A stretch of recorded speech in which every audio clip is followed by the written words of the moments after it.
In the shadowed realm of Eldermire, where the sun seldom pierced the swirling mists, Caelan Mourngaze walked a path few dared to tread, a human necromancer, bound not only by his craft, but by a curse darker than the deepest night.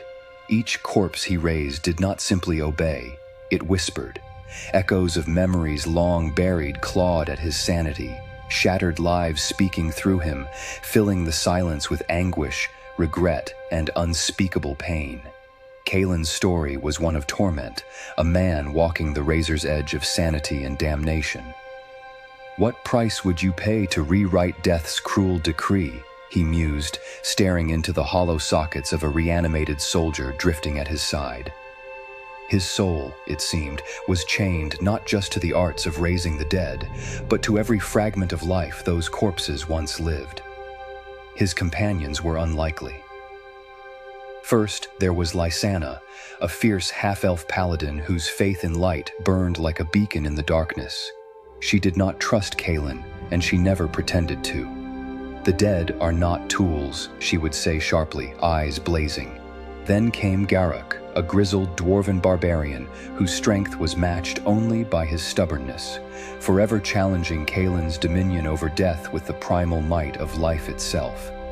Last was Silkea, the tiefling rogue, her nimble fingers skilled in unlocking more than just chests. They teased secrets from Caelan's haunted past, weaving trust where none should grow.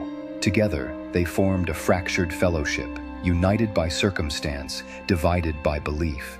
When the king of Eldermire commanded Caelan to raise a legion of the dead to stem a rising darkness, an ancient corruption swallowing the land, the weight of his curse pressed heavier than ever. Each corpse was a reflection of a life lost, a story unfinished, a soul calling out from the abyss. Bearing their grief was a chain around Caelan's mind, each link dragging him closer to madness. Is this power a gift or a prison? Caelan often wondered in the quiet hours between battle. The necromancer's hands trembled as he summoned yet another horde, their hollow eyes shimmering with echoes of past sorrows. To command death, yet be enslaved by its voices, what hope remains for a man who hears the lament of 1,000 shattered souls? Lysanna's voice cut through his thoughts one evening as they camped beneath a dying moon. "Caelan," she said softly, "you carry their pain, but you do not have to carry it alone. Redemption is not beyond your reach." Her faith stirred something fragile within him, an ember amid the ruin. But Garruk's blunt skepticism was a harsh wind. "You walk a cursed path, wizard. You think you're saving them, but the dead are chained to you all the same. Where's the freedom in that?"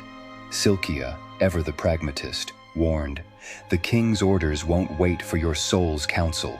Lead the dead, or watch your world burn."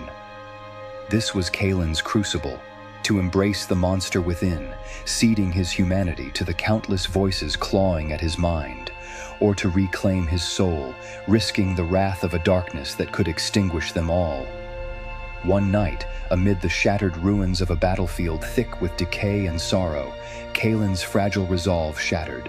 The whispers surged, memories of betrayal, lost loves, cruel deaths, and with a cry that echoed through the realms of the living and the dead, he summoned his legion. The dead obeyed, but their eyes gleamed with a nightmare reflection, the monster Caelan feared.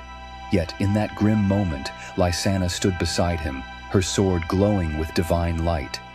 "You are not alone," she said, gripping his arm. "Let their voices guide you, not consume you."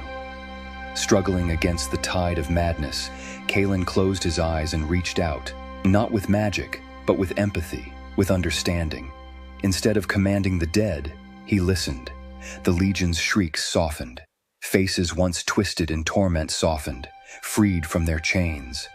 "Maybe," Caelan whispered, "the true power is not to command death, but to honor life, even in its end." The darkness was quelled that night, not by the strength of undead legions, but by a man who chose humanity over horror. Caelan's journey was far from over, but in that fragile victory, there was hope. Hope that even the cursed could find redemption. So what would you pay to rewrite death's cruel decree? Could you bear the voices of the dead and still choose light? Let us know in the comments below. If you've been captivated by Caelan's tale and want more stories that explore the shadows between heroism and horror, subscribe and join us here every week at Daily D&D Stories. Because every soul, no matter how broken, has a story worth telling.